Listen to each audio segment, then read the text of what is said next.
자, 지금까지 이제 2017년에 심리학자가 노벨 경제학상을 받은 거에 대해서 얘기를 했는데, 그러면서 아주 새로운 단어가 하나 등장했어요. 행동경제학. 행동경제학 좀 쉽게. 유식한 척하지 마세요. 네네. 행동주의부터 얘기해야 되는데요, 그러면? 이 세상 행동주의는 두 종류가 있습니다. 우리 문제적 행동 유발자인 문피와 이 서대웅 소장 같은 분들, 머릿속에 생각 들면 일단 저지른다. 그런 행동주의는 사실은 액션이즘이고요.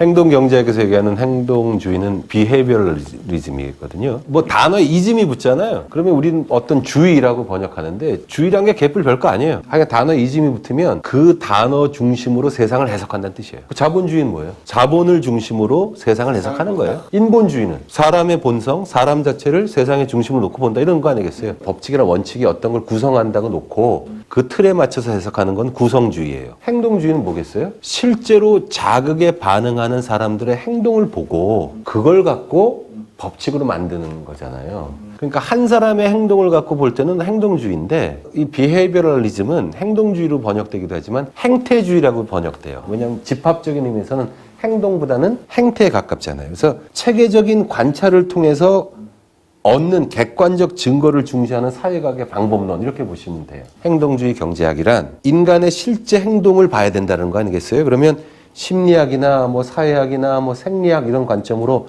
사람들의 행동을, 그리고 자극에 대한 반응, 그 행태를 관찰하고 그러한 결과를 경제학적으로 규명한다. 그래서 행동주의 경제학이라고 일반적으로 번역이 되고, 경제학자분들 중에서 일부는 행태주의 경제학이라고 부르는 분도 여전히 있어요. 형 경고요. 혼자서 너무 오래 얘기하셨어요. 네네.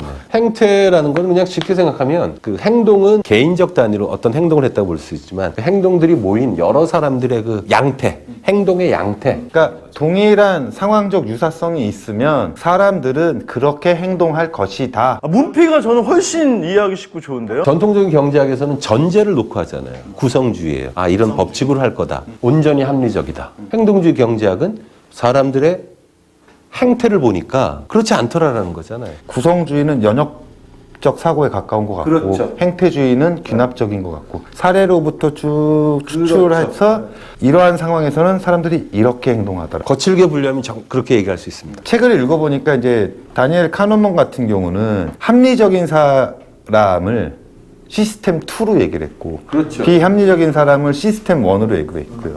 탈러 같은 경우는 이거를 이콘과 휴먼으로 구분을 했어요. 주류 경제학에서는 사람들이 IBM의 메인 컴퓨터 같은 객관적인 처리 용량을 가지고 있으며 간디와도 같은 꿋꿋한 의지를 갖고 있는 존재처럼 본다. 그거를 이콘이라고 표현을 했어요. 근데 그렇지 않다라고 얘기한 네, 거잖아요. 휴먼이니까. 대부분 어떻게 동의하냐면, 행동 경제학의 원년을 언제로 볼 거냐라고 하면 1979년으로 봐요. 에코노메트리카라는 저널에 카너먼 교수하고 에이모스 트벌스키, 이 양반이 95년인가 96년에 죽었어요. 네네. 이 양반의 공동 연구를 통해서 행동 경제학의 근본이 되는 프로스펙트 이론이 거기에 실려요. 그 프로스펙트 이론에는 손실 혐오 성향이나 이런 게 다 들어가 있어요. 그게 행동 경제학의 원년으로 봐요. 주류 경제학에서 얘기하는 기대 효용 이론. 사람들은 어떻게 행동하냐면, 내가 이 행동을 했을 때 받게 되는, 즉 기대되는 유틸러티에 따라 움직인다. 내가 요걸 하면 요만큼의 효용이 있을 거고, 요걸 하면 요만큼의 효용이 있을 거다라고 볼 때 효용이 큰 쪽을 택한다라고 늘 생각했어요. 왜?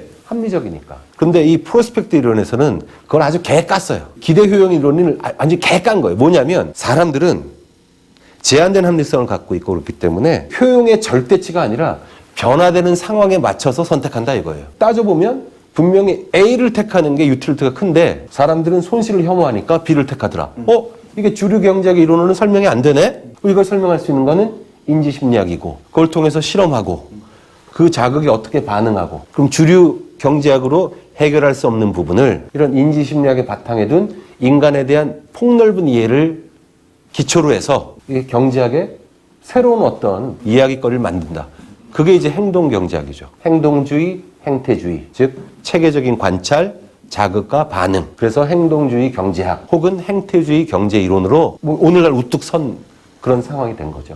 지금까지 대화를 나눠보다 보니까 이번 편은 조회수가 뚝 떨어질 것 같다는 불길한. 근데 우리는 뭐 공부를 하든 할 때 아는 것 같아요. 많이 들어보면. 행동 경제학 그러면 다 들어본 것 같아요. 이해하는 바하고 사실 전혀 다르죠. 행동 경제학은 뭐지?